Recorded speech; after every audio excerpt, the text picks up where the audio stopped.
All still getting there. I can see one, two, the Jeep one for the last well. She'll sit down, but pick it up.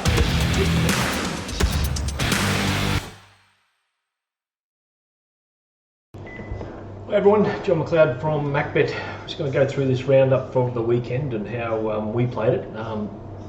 We had a damn good weekend. Started on Friday night and our best bet won there, the last race. Had a good result on it. I think it was around about the $2.90 into $2.30. Solid win, one of Tony Edmonds, or the Edmonds family. Then we went into Saturday and we had a cracker of a weekend. It really started off strongly. We liked one in the first race and we thought it was a race on pace with the blinkers and led and won 20s. I think it started around about $12, so it was a bit of a go. So that was nice, and we chipped away through the day and backed a few more winners. And then Sunday came along, our best bet won the last, and was around about I think it got out to about 240, 250 at one stage on Betfair. It was surprising. We took around the 210, 220 mark. So that was a nice win on Stewie Kendricks. But to get back to Doomben on Saturday, track very strange. We were tossing and turning throughout the day, just similar to what we've been doing over the last 2 or 3 weeks, trying to work out where the best part of the track was and everything. As far as what we can gather on what we do, the inside lanes were all right. It might have been pace related, but that's what our figures are showing. Throughout the day, I was initially thinking the fence was really good, and then I thought they were getting away from the fence. They needed to get away, but I don't think that was right. So should have stuck to my guns early. And as I said, a lot of it was pace related, but on the end of the day, and what we look at, 1 to 2 lanes was better, and it was slightly just kept on increasing as the lanes went out, how bad it was, or how negative towards the inside part played better. Going on first race, what we did, you can see how we played it with Black Booked Desert Man. Very strong win. Sectionals were really good. They went about 4 lengths above par in the first bit, and so he should have been vulnerable late, and he wasn't. He hit the line hard, and just solid win. I think this horse is a really good horse with the blinkers on. 1100, 1200 next time, I think he'll still win over 1200. He settled okay in front even with him, so I think he'll win again. Plonker was disappointing. We thought he had a hope. The way we played it, you can see it, we had a unit on Desert Man, Plonker, and we wanted to save on Kanunga just because it's the best horse, but it had a bad gate. I didn't know where it would get to, and it was at 3 wide the trip. So it was in real trouble the whole time, but we needed to save on it just because he was the best horse in the race. Plonker, I did want it to trial a little bit better than what it did, but I just kept on remembering his first 2 runs, so his last 2 runs, last prep, went really good, and just thought he might have come back a better horse, but he was disappointing. So we've got the pink on him, which is not good. Could improve the horse, but he might not have come back. You might have to give him just a short prep and bring him back again. Soxagon, we were against him. I think he was 220 in the morning, and I think we had him about $6 or $7 at one stage, and that's where we were keen to bet here. We were happy to bet against Tenor. I didn't think that it could win. Horses like Sanglia had a little hope, but you can see where he was going to be in the map, so he needed a bit of luck early. I think we saved on him. So it was a really nice race to bet in, because we could bet against Soxagon, we could bet against Tenor, which was in the market at one stage, and we were getting 20s Desert Man, we were getting around about $6 to $7 Plonker, and even Kanunga we were getting $6 or $7. So we thought we could tie this race up, which we did. So that was good in the first. Second race, no black bookers, no horses to pot. We threw a very small bet on Holbrook. We thought it went good the other day. He actually went forward. He could do that. 2 starts ago, he sort of was raced on pace. There was sort of solid speed, but it looked faster than what it actually was. Please got the perfect run in behind him. We had him around the 6.50 mark. He was $8. We're saying to have a very small bet on him, but we pretty much just had a small bet on Holbrook and stayed out of the race. But Holbrook had his chance. He loomed up and didn't go on with it. Please was solid. Ready to Danger was disappointing. We had him a lot longer than the market. Speaking Bad went better than we thought that it could go. It's a bit of a enigma horse for us. That horse, we've tipped it a few times and gone terrible, and then didn't go too bad on the weekend. Race 3,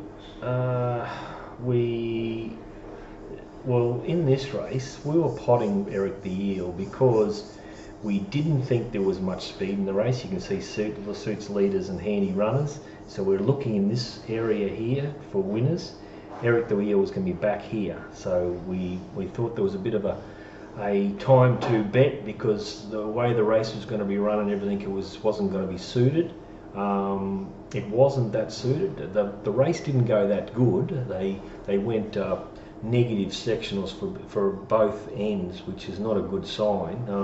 So meaning that they went above par for the first bit. They didn't go, that fast, and they didn't get home too fast either. So the race isn't really strong, but the way that Eric the Eel hit the line, looking to the future for a mile, 1800, maybe even 2000, he didn't go too bad. He's definitely a horse to follow.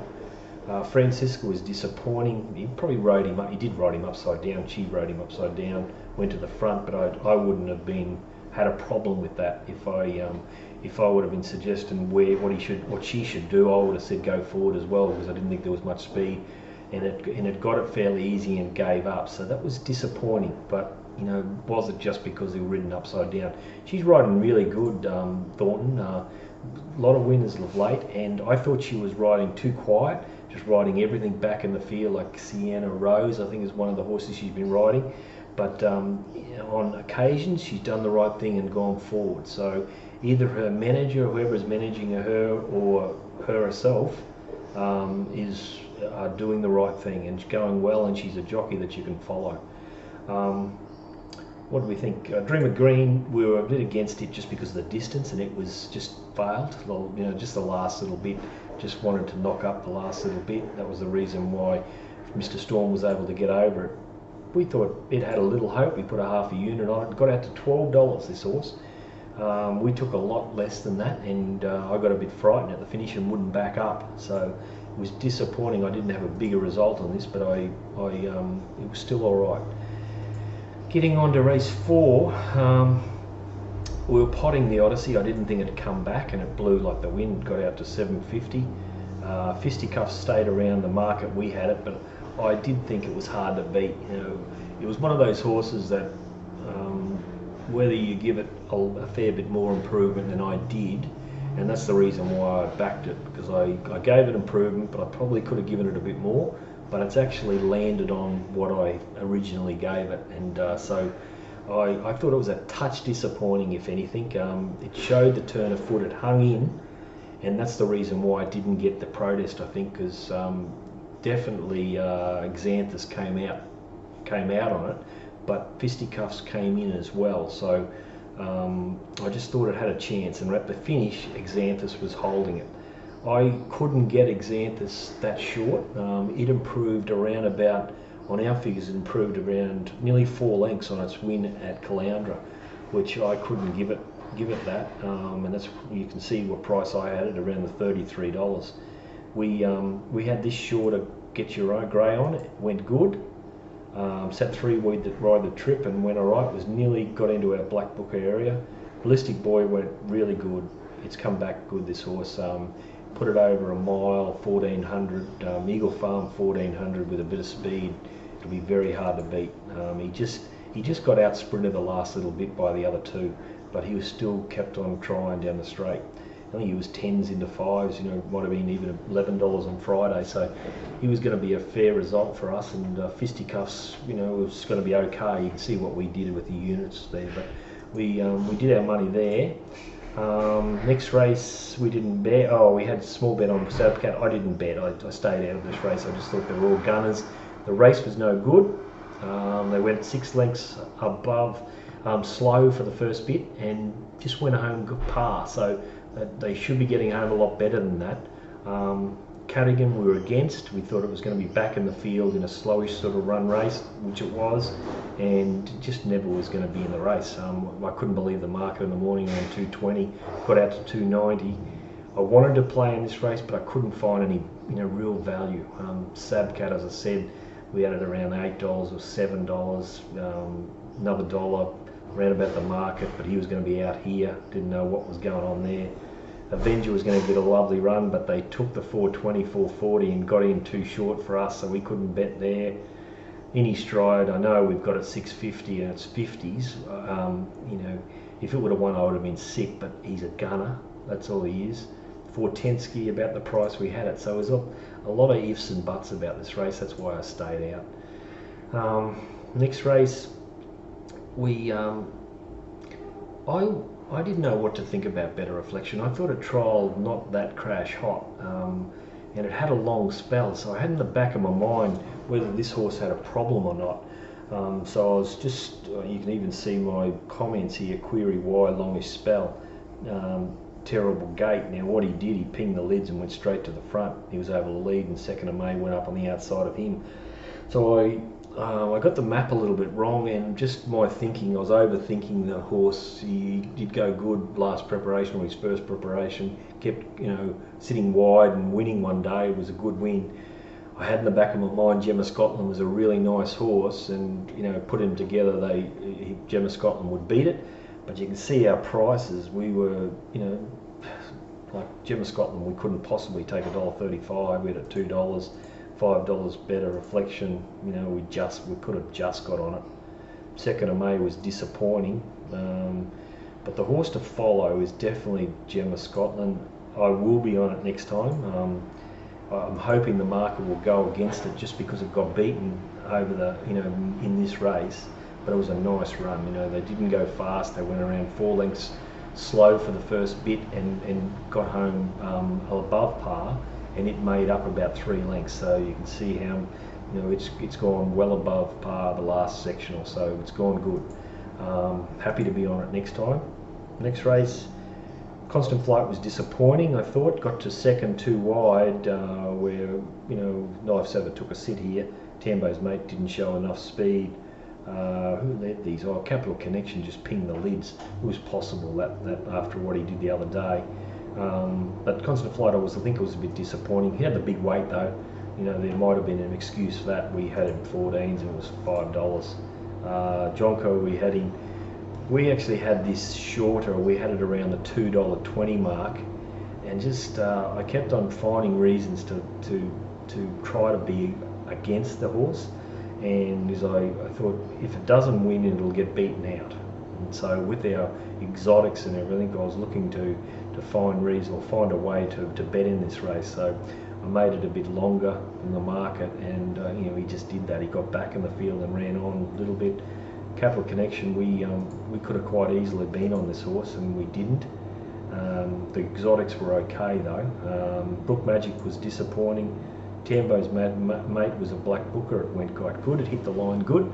So you can follow that horse. Hung in a little bit. Just did a few things wrong, which is a little bit of a problem, but it did go all right. But that was the one we could have had a real result on.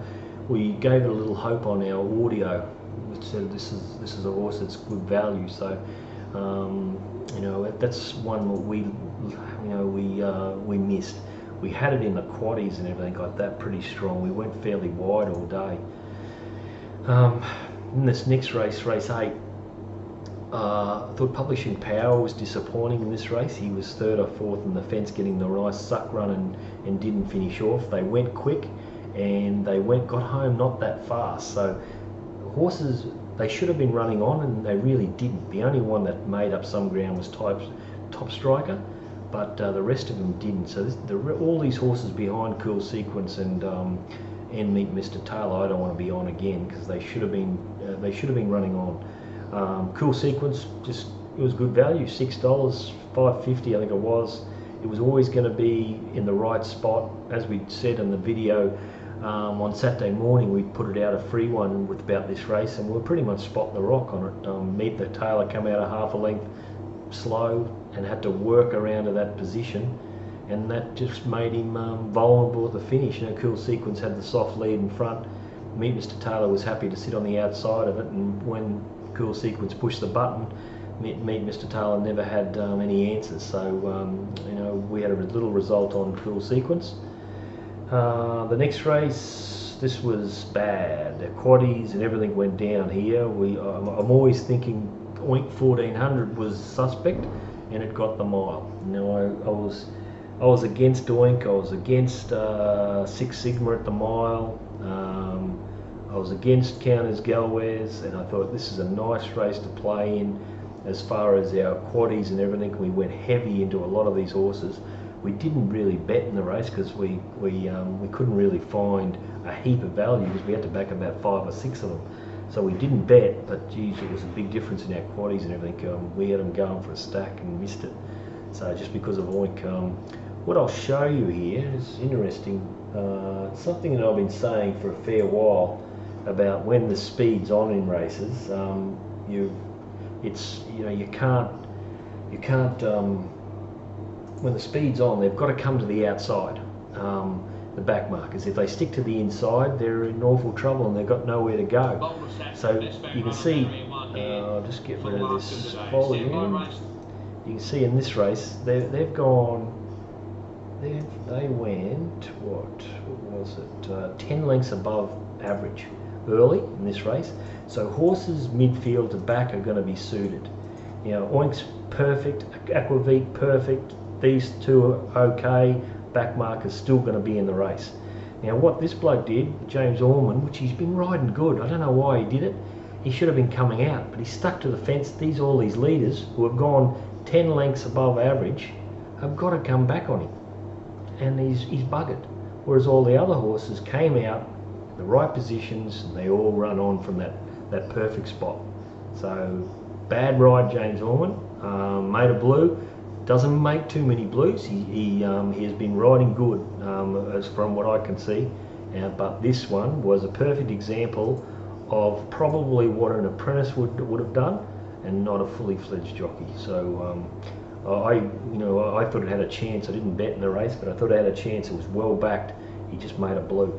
But Oink, perfect position, got the right run. You know, horses like this one out here is Sir Barnabas, is sort of like a 2,000 metre horse. Aquavit's been going around just plugging away. So he didn't beat a lot, but he did it, and I was wrong with the getting a mile.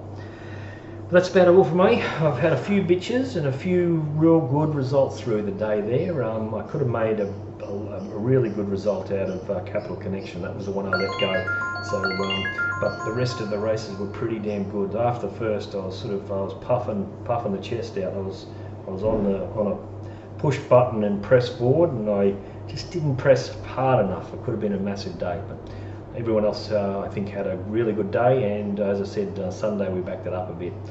All right, that's about all for me. We'll talk Saturday morning Q&A. I don't know whether James is back fishing. I think he's away for the whole week. So it'll be just me on Saturday, and then maybe back the following Saturday, James and myself will be back. All right, guys. Thanks. Cheers.